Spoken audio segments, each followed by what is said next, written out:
Hallelujah. Praise God. आज बहुत amazing होने वाला है.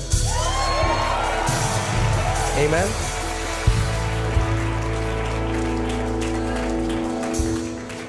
क्या आप एक्सपेक्ट कर रहे हैं आज? क्योंकि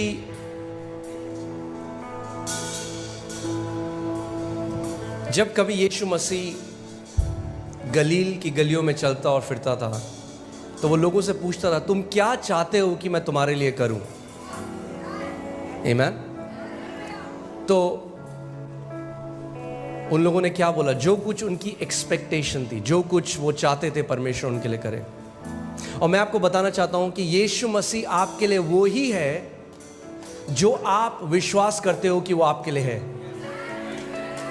अगर आप केवल मानते हो कि वो आपके पापों को क्षमा करता है और आप स्वर्ग चले जाओगे, नहीं मानते कि बीमारी तो होंगी ही, बीमारी शायद परमेश्वर किसी की चंगी करता है, किसी की नहीं करता, तो उसी का फल आप जो है खाओगे. जो कुछ आप विश्वास करते हो, जैसा आप विश्वास करते हो कि जो परमेश्वर आपके लिए है वो ही वो आपके लिए बन जाता है. वो सब कुछ कर सकता है, मगर फिर भी वो लोगों से पूछता था, क्या तुम विश्वास करते हो कि मैं तेरे लिए ये कर सकता हूं? अगर आप विश्वास करते हो कि यीशु मसीह आपके लिए बुद्धि है तो वो आपके लिए बुद्धि बन जाता है. अगर आप विश्वास करते हो कि वो आपकी रक्षा करने वाला है तो वो आपकी रक्षा करने वाला बन जाता है. अगर आप विश्वास करते हो कि वो आपका बोझ उठाने वाला परमेश्वर है तो वो आपका बोझ उठाने वाला परमेश्वर बन जाता है. जो कुछ आप चाहते हो कि परमेश्वर आपके लिए है वो आप उससे एक्सपेक्ट करो आज. आमीन. हालेलुया. एक नई सीरीज हम शुरू कर रहे हैं आज से, जो है पहाड़ों को हटाने वाला विश्वास. आमीन. और मैं ये पर्सनली बिलीव करता हूं कि जब तक ये सीरीज खत्म होगी आप ढूंढ के भी अपने पहाड़ों को नहीं पाओगे. आमीन. आप जानते हो क्यों? क्योंकि आपके सारे पहाड़ समुद्र के अंदर होंगे. आमीन. सो आप बैठ सकते हैं मगर आत्मा में खड़े रहें. आमीन. बाइबल कहती है जागते रहें, सतर्क रहें.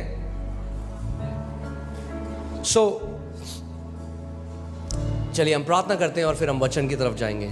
मगर कितने लोग आज यहाँ पर हैं जो वचन से प्रेम करने वाले हैं? मुझे अपना हाथ दिखाइए. अगर आप अपना हाथ हिलाइए अगर आप कहें मैं वचन का आदर करने वाला मसीह हूं. आमीन. मैं ऐसा क्यों कह रहा हूं? क्योंकि सारे मसीह वचन का आदर करने वाले मसीह नहीं है. वो ऐसे आदर करते हैं, ऐसे. ये आदर करना नहीं है, ये धर्म है. आदर करना वो है जब जो वचन हमें दिया गया हम उसको अपना सबसे कीमती ट्रेजर समझे, अपना सबसे कीमती धन समझे. और उसको लोग क्या करते हैं? कोई अपने गहने दरवाजे के सामने लिविंग रूम में रखता है. कहाँ रखता है?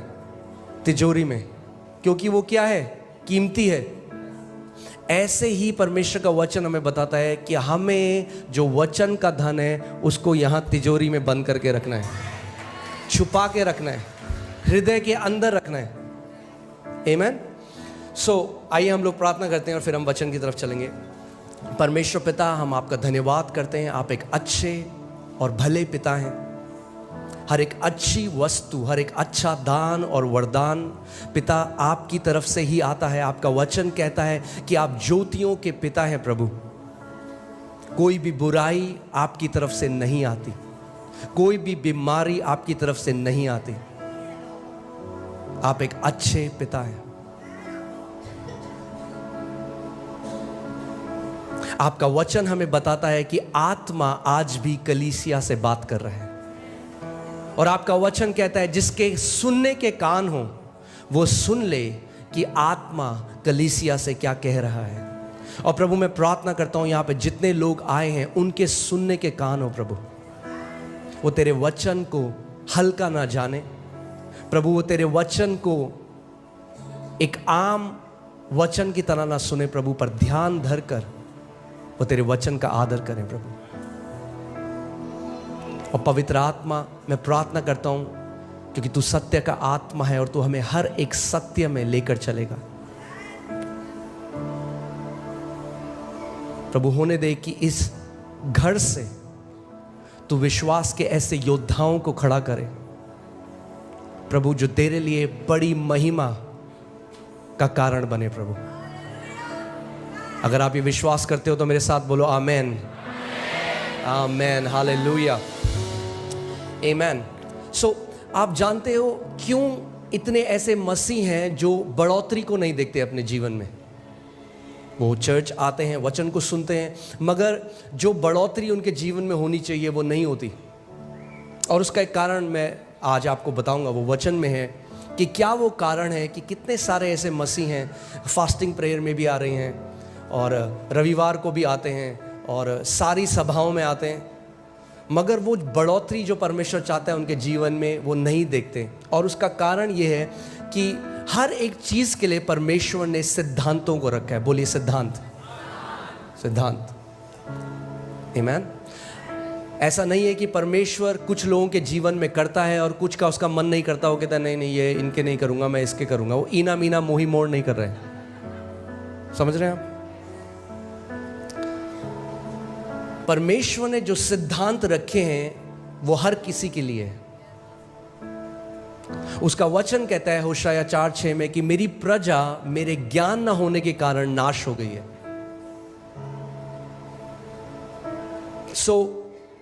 अगर हमें परमेश्वर के वचन का ज्ञान नहीं है तो क्या होगा? जो परमेश्वर चाहता है, जो सिद्धांत उसने हमारे लिए रखे हैं, अगर हम उनको नहीं समझेंगे तो जो बढ़ोतरी वो हमारे जीवन में देना चाहता है, जो कार्य वो हमारे जीवन में करना चाहता है, वो हो नहीं पाएगा। इसीलिए परमेश्वर चाहता है कि हम उसके वचन में बढ़ते रहें। आप देखेंगे क्या लिखा है, मेरे ज्ञान न होने से मेरी प्रजा नाश हो गई है। तूने मेरे ज्ञान को क्या ठहराया है? तुच्छ माना है। वो लोग, वो मसीह लोग आज जो नाश हो रहे हैं, उनके पीछे ये कारण नहीं है कि शैतान बहुत बड़ा है। शैतान बड़ा नहीं है, वो इसीलिए क्योंकि उन मसीहों ने परमेश्वर के ज्ञान को तुच्छ जाना।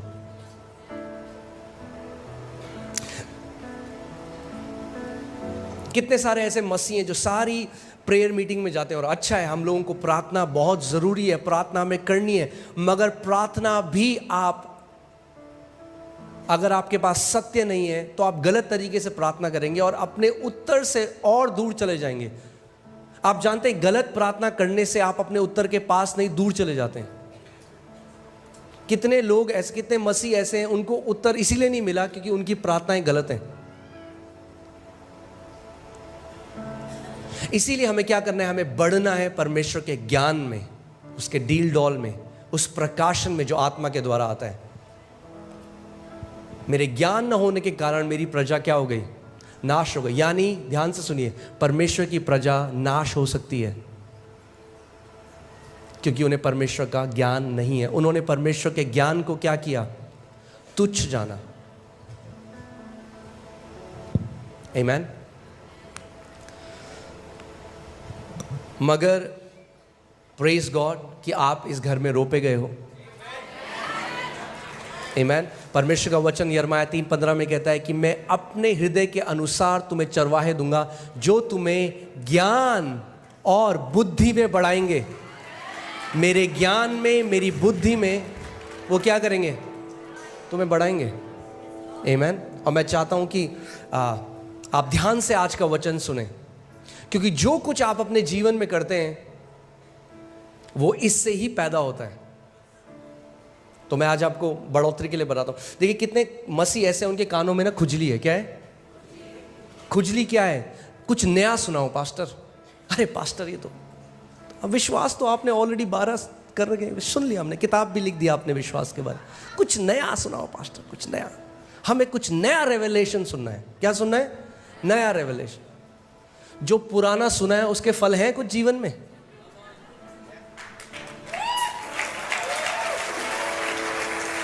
क्या करोगे नया सुन के अगर पुराने के फल ही नहीं आए तो? सो बात नया प्रकाशन सुनने की नहीं है, बात यह है जो आपने सुना उन फलों को फलाने की है। आमीन। और इसीलिए मैं आपको बता रहा हूं, मैं आज आपको एक सीक्रेट, एक कुंजी दे रहा हूं बढ़ोतरी की। इतना आसान है बढ़ना कि आपको लगेगा अरे कैसे मैंने मिस कर दिया। बहुत ही आसान है। आप जानते हैं क्या है? वचन में चलते हैं। पहला कुरिन्थियों 3 उसकी 6वीं आयत देखिए। यहां पे पौलुस प्रेरित क्या कहते हैं? मैंने पौधा रोपा, अपोलोस ने उसे सींचा, पर किंतु परमेश्वर ने उसको बड़ा किया। इंग्लिश बाइबल से गॉड ब्रॉट इंक्रीज, यानी परमेश्वर बढ़ोतरी लेकर आया। परमेश्वर सीधे बढ़ोतरी नहीं ला सकता आपके जीवन में। ध्यान से सुनिए मेरी बात को। कई लोग कहते हैं प्रभु बढ़ोतरी दे, प्रभु बढ़ोतरी दे। नहीं ला सकता बढ़ोतरी। अगर प्रभु को बढ़ोतरी लानी है तो किसी को पहले बोना पड़ेगा वचन, फिर किसी को उसको सींचना पड़ेगा, फिर बढ़ोतरी आएगी। बढ़ोतरी तीसरा स्तर है। पहला स्तर है बीज को बोना। क्या है पहला स्तर? बीज को बोना। दूसरा स्तर है उसको सींचना, उस पे पानी डालना। आप बेस्ट क्वालिटी का बीज ले आइए, आप कश्मीर जाइए, वहां से आप सबसे अच्छा बीज ले आइए सेब का। मगर अगर आपने बीज बो दिया और उसके बाद भूल गए तो क्या होगा? वो बीज कभी भी बढ़ नहीं सकता। और परमेश्वर का वचन हमें मरकुस 4 अध्याय में बताता है, यीशु मसीह ने कहा कि बोने वाला क्या बोता है? बीज। और बीज क्या है? परमेश्वर का वचन। सो पौलुस ने क्या बोया कुरिन्थियों के जीवन में? बीज बोया, यानी वचन बोया। यानी ध्यान से सुनिए, जब आप पहली बार किसी वचन को सुनते हैं तो वो वचन बोया जाता है, यानी प्लांट किया जाता है इंग्लिश बाइबल में, ठीक है। मगर जब आप उसको बार बार सुनते हैं तो वो सींचा जाता है, फिर बढ़ोतरी आती है। कितने मसीह ऐसे हैं उन्हें बार बार नई शिक्षा चाहिए मगर वो उसको सिंचाई नहीं होने देते अपने हृदय में। यानी अगर आपको बढ़ोतरी चाहिए, प्रार्थना से नहीं आएगी। पड़ोसी को बोलो, बढ़ोतरी प्रार्थना से नहीं आएगी। यही कई मसीह लोग नहीं समझते। कई लोग देख रहे हैं दूसरी तरफ, ये क्या सिखा रहे हैं पास्टर, ये आप सही नहीं बोल रहे हो। आई आपके जीवन में बढ़ोतरी, 30 साल से प्रार्थना कर रहे हो। ध्यान से सुनिए, मैं प्रार्थना करने वाला व्यक्ति हूं। हम लोग ऑल नाइट प्रेयर करते हैं, रोज घंटों अन्य भाषा में प्रार्थना बहुत ज़रूरी है, उसकी अपनी एक जगह है। मगर प्रार्थना बिना वचन के कुछ काम नहीं करेगी।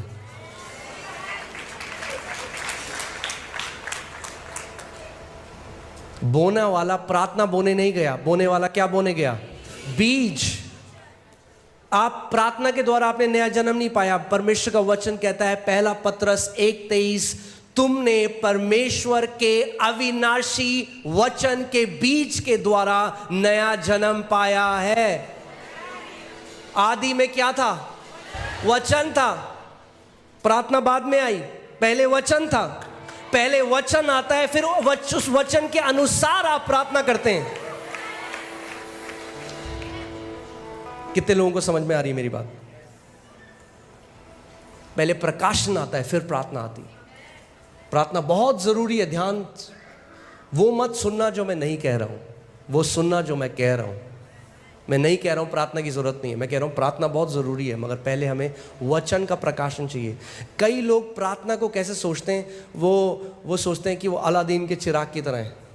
हम बोलेंगे हालेलुया हालेलुया हालेलुया, प्रभु दे दे दे दे दे, प्रभु दे दे दे दे दे दे दे दे दे दे दे। नहीं, हमें वचन का प्रकाशन चाहिए, ठीक है। सो वापस उस वचन में आते हैं।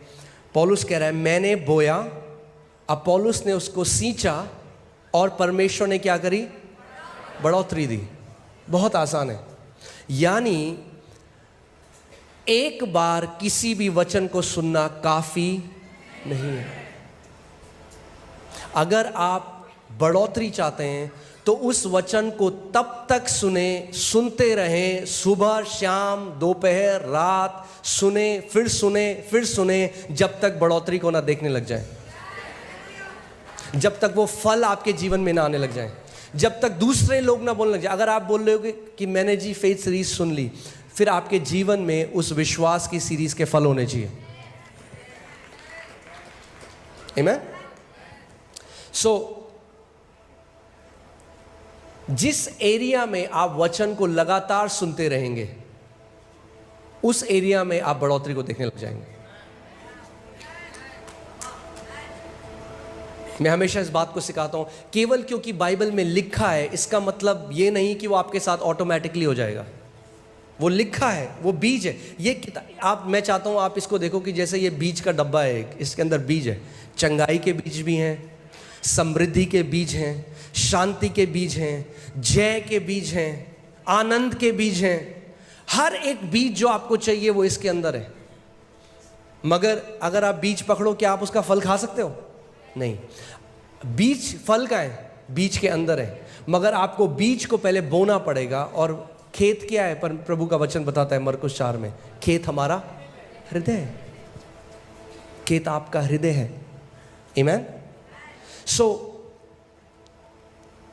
आज जो हम बात करना चाह रहे हैं विश्वास के बारे में, रोमियो 1:17 में लिखा है कि सुसमाचार जो हमें दिया गया, सुसमाचार, क्योंकि उसमें यानी सुसमाचार में परमेश्वर की धार्मिकता विश्वास से और विश्वास के लिए प्रकट होती है। जैसे लिखा है, विश्वास से धर्मी जन जीवित रहेगा।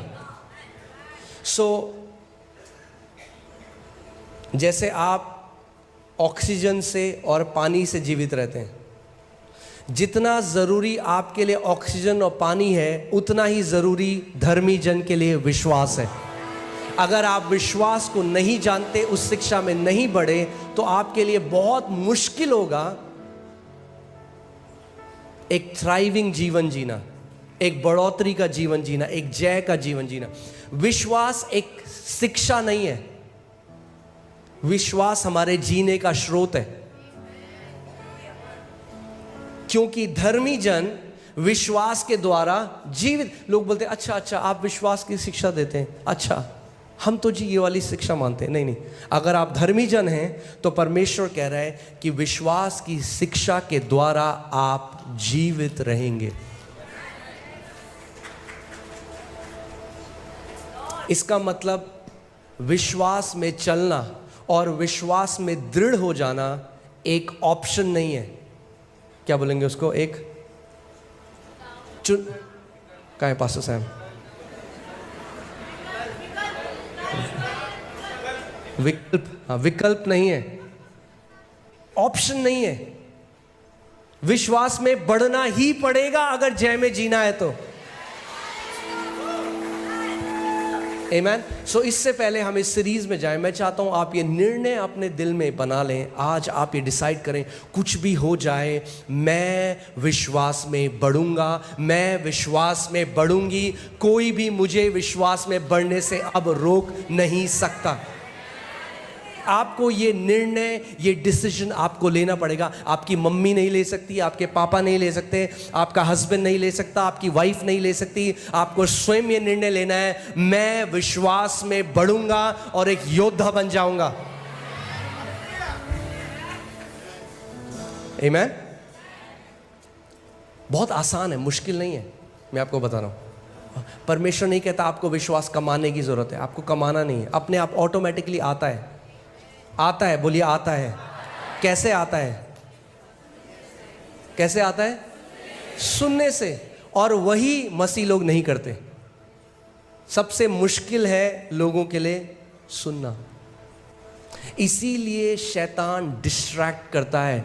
जब आप देखिए, इस कलीसिया को का अगुवा होने के नाते और इतने साल से मिनिस्ट्री में, और जब हम लोग बाहर भी जाते हैं, बहुत आसान है देखना कौन से ऐसे मसीह हैं जिनके जीवन में फल होंगे और नहीं होंगे। मैं यहाँ से देख सकता हूँ आपका एटीट्यूड और बता सकता हूँ आपका जीवन कैसा होगा मसीह में। जब वचन का प्रचार होता है तो मैं आपको बता सकता हूँ, कुछ लोग हैं वो अपने फ़ोन में डिस्ट्रैक्ट होंगे, कुछ लोग हैं बात कर रहे होंगे, मजाक कर रहे होंगे, और फिर बाद में पास्टर मुझे डिप्रेशन है। क्या बोलो आप उन लोगों को? क्योंकि जब वचन भेजा जा रहा था तो उन्होंने उस वचन को ग्रहण नहीं करा। उसका वचन कहता है, मैंने अपने वचन को भेजा और तुझे तेरी बीमारियों से चंगा किया है। मैंने अपने वचन को भेजा और तुझे नाश होने से बचाया है। मगर जब वचन भेजा जाता है तो कम मसीह हैं जो उस पर ध्यान धरकर उसे ग्रहण करते हैं। वचन किसके लिए भेजा जाता है? चेयर टेबल के लिए थोड़ा ना, आपके लिए भेजा जाता है। मगर जबरदस्ती नहीं करेगा परमेश्वर। अगर आप उसको ग्रहण नहीं करेंगे, वो टकराएगा और वापस आ जाएगा।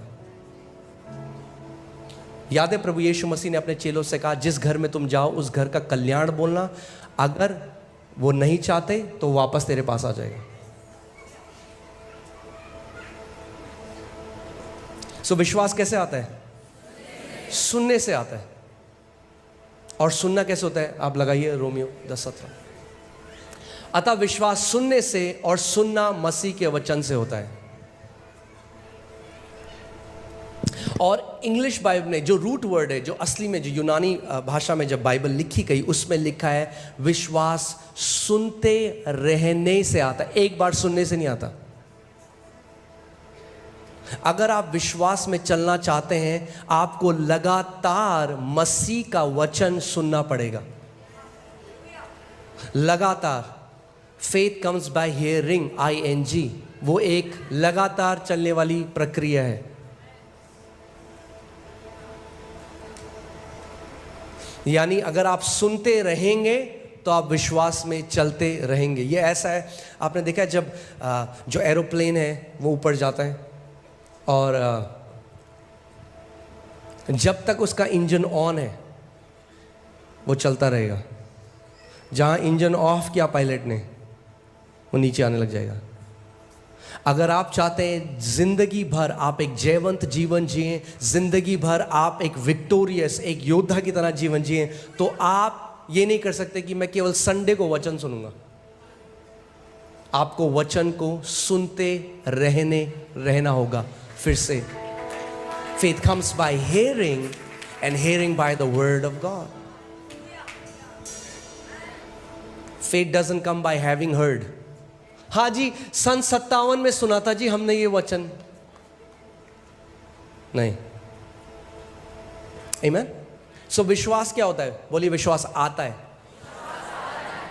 आता है तो आने दो उसे, रोक क्यों रहे हो? कैसे आता है? सुनने से आता है। सो मैं आपको बताना चाह रहा हूं, जो लोग विश्वास नहीं है जिनके अंदर, वो पता है कौन है? जिनके सुनने के कान नहीं है। सबसे बड़ी प्रॉब्लम, सबसे बड़ी दिक्कत परमेश्वर को जो है वो उन लोगों से है जिनके सुनने के कान नहीं है। बार बार प्रभु यीशु मसीह, आप जब पढ़ेंगे सुसमाचार में, कहता था अगर तुम्हारे सुनने के कान हैं तो सुन लो मैं तुमसे क्या कहता हूं। वही चीज़ अगर आप प्रकाशित वाक्य में पढ़ेंगे, उसमें लिखा है अगर तुम्हारे सुनने के कान हैं तो सुन लो कि परमेश्वर की आत्मा कलीसिया से क्या कहता है।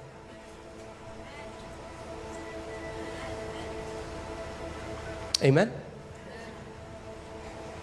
सो हमें ध्यान धरकर क्या करना है? सुनना है। परमेश्वर का वचन इन कानों की बात नहीं कर रहा। अगर किसी के सुनने के कान है, सबके ये वाले कान है, मगर वो आपके हृदय के कान, वो आपके एक एटीट्यूड की बात कर रहा है, आपके एक स्वभाव की बात कर रहा है कि जब वचन का प्रचार होता है तो आपके अंदर हृदय का स्वभाव कैसा है उस प्रचार को लेकर। आमीन। मैं आपको एक वचन में ले चलता हूं। हालेलुया। मरकुस जब हम देखते हैं 4 उसकी 13वीं आयत, इसमें लिखा है, फिर उसने यानी प्रभु यीशु मसीह ने अपने चेलों से कहा, क्या तुम ये दृष्टांत नहीं समझते? सो हम देखते हैं कि प्रभु यीशु मसीह ने एक दृष्टांत को बताया, बीज बोने के दृष्टांत को, और उसने अपने चेलों को बोला कि एक बीज बोने वाला बीज बोने के लिए गया। और आप जानते हैं, जब मैं बॉर्न अगेन हुआ, जब मेरा नया जन्म हुआ, मैं चर्च में आने लगा, तो मैंने देखा कि ज़्यादातर जो लोग हैं ना, वो वैसा ही जी रहे हैं जैसे पहले जी रहे थे। उनके जीवन में कोई बदलाव नहीं है। उनकी भाषा बदल गई, वो जय मसीह की बोलते हैं, वो हालेलुया बोलने लग गए, मगर जीवन में कोई जय नहीं है, कोई विक्ट्री नहीं है। आज भी डिप्रेशन में है, आज भी कई तो आज भी गालियां देते हैं, आज भी जीवन बिल्कुल वैसे ही है जैसे पहले था, कोई ट्रांसफॉर्मेशन नहीं है। चर्च आते हैं, गाने सीख गए, मसीह गाने गा सकते हैं, मगर जीवन में कोई ट्रांसफॉर्मेशन नहीं है। प्रभु आपके जीवन में ट्रांसफॉर्मेशन चाहता है, एक बदलाव चाहता है। आमीन। और मैंने प्रभु से पूछा, मैंने कहा प्रभु ये ऐसा क्यों है, क्यों इतने सारे मसीह लोग हैं, क्यों उनके जीवन में कोई बदलाव नहीं है? तो परमेश्वर मुझे इस दृष्टांत में ले गया और उसने कहा ये कारण है जो आज भी मेरी कलीसिया में इतने लोग जो हैं उनके जीवन में बदलाव नहीं है। और उसने एक दृष्टांत बताया, और दृष्टांत था, उसने कहा एक बीज बोने वाला बीज बोने के लिए गया, कुछ बीज सड़क के किनारे गिरे, कुछ बीज पथरीली भूमि पर गिरे, कुछ बीज झाड़ियों में गिरे और कुछ बीज अच्छी भूमि पर गिरे। ध्यान से सुनिए इस बात को, बीज एक सा था, सेम बीज, वही बीज, मगर अलग अलग प्रकार की भूमियों पे गिरा। और चेलों को समझ में नहीं आया और जो भीड़ थी उनको भी समझ में नहीं आया। मगर ध्यान से सुनिए, चेले वापस पूछने के लिए आए कि इसका मतलब क्या था। भीड़ ने पूछा भी नहीं, क्यों? क्योंकि उन्हें मतलब ही नहीं था क्या बोल रहे हैं, क्योंकि उनको क्या चाहिए था? Pastor pastor.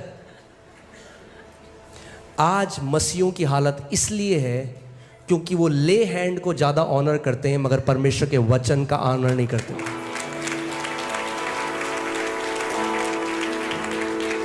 वो 8 घंटे खड़े हो जाएंगे लाइन में कि कोई प्रभु का दास हमारे सर पे हाथ रख दे, मगर 8 मिनट अपने घर में वचन को नहीं खोलेंगे।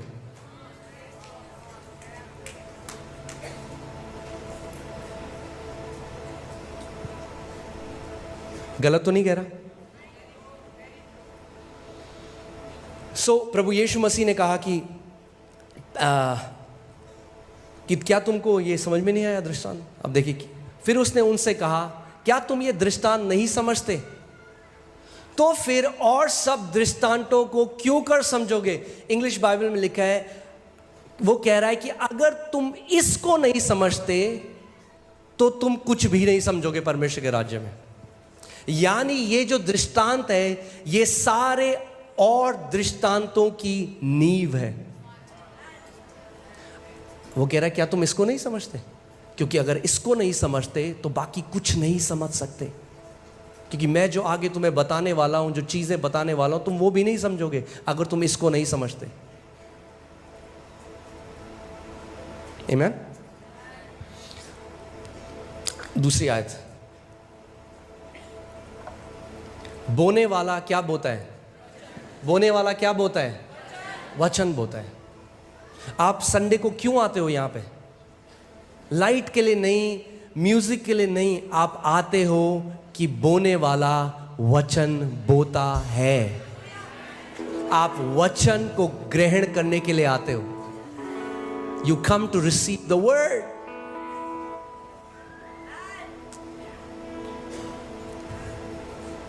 प्रभु यीशु मसीह कह रहे हैं बोने वाला क्या बोता है? वचन को बोता है। यानी ये दृष्टांत एक फिजिकल बीज के बारे में नहीं है, ये दृष्टांत किसके बारे में है? परमेश्वर के वचन के बारे में है। बोने वाला वचन बोता है। अगली आयत, जो मार्ग के किनारे के हैं, जो मार्ग के किनारे के हैं जहां वचन बोया जाता है, ये वे हैं कि जब उन्होंने सुना तो शैतान तुरंत आकर वचन को जो उनमें बोया गया था उठा ले जाता है। अब मैं चाहता हूं कि आप ध्यान धरकर सुने कि परमेश्वर का वचन क्या कह रहा है। शैतान तुरंत आकर, बोलिए तुरंत। पता है आपको शैतान तुरंत क्यों आता है? क्योंकि शैतान को ज्यादा विश्वास है परमेश्वर के वचन में। वो जानता है कि अगर परमेश्वर के वचन का ये बीज इनके अंदर चला गया तो ये मेरे हाथ से गए।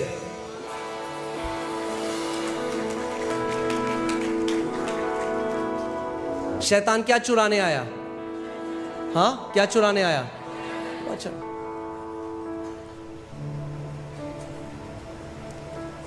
यीशु मसीह ने कहा यूहन्ना 10:10 में कि शैतान चोरी करने, घात करने और नाश करने के लिए आया। मगर शैतान क्या चोरी करता है? वचन। क्योंकि वो जानता है अगर वो वचन चुरा लेगा आपके जीवन से तो वो सब कुछ बाकी चुरा सकता है, क्योंकि चंगाई वचन में है, प्रॉस्पेरिटी वचन में है, सब कुछ परमेश्वर के वचन में है।